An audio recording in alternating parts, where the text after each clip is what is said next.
আজ আমি আপনাদের জন্য আনারসের একটা দারুণ রেসিপি নিয়ে চলে এসেছি। বাই দ্য ওয়ে, আমি আপনাদের Trisha and welcome to my channel Trisha সেসি ট্রিটে। আর আজকে আমি বানাচ্ছি তন্দুরি পাইনাপেল। তাহলে চলুন শুরু করা যাক। এই তন্দুরি পাইনাপেল বানানোর জন্য আমি এখানে কয়েক টুকরো আনারস নিয়ে নিয়েছি, আর আনারসগুলোকে আমি এইভাবে একটু কেটে নিয়েছি। এবার এর মধ্যে আমি ওপর থেকে দিচ্ছি স্বাদ মতো নুন, অল্প একটু দিয়ে দিচ্ছি চিনি, দিয়ে দেবো অল্প একটু লাল লঙ্কার গুঁড়ো, আর দিয়ে দেবো স্বাদ মতো বিট নুন। এবার এগুলোকে আমি খুব ভালো করে মিশিয়ে নেব। চলুন এবার এগুলোকে ভেজে নেওয়া যাক। তার জন্য প্যানের মধ্যে আমি দিয়ে দিচ্ছি পরিমাণ মতো সাদা তেল, আর তেলটাকে আমি একটু হালকা করে গরম করে নেব। এবার আনারসগুলোকে আমি প্যানের মধ্যে দিয়ে দেবো,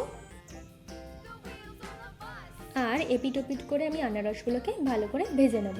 বিশ্বাস করুন, এই আনারসটা খেতে কিন্তু দারুণ লাগে। দেখুন আমাদের আনারসটা কিন্তু একদম রেডি হয়ে গেছে। চলুন এবার এটাকে সার্ভ করা যাক।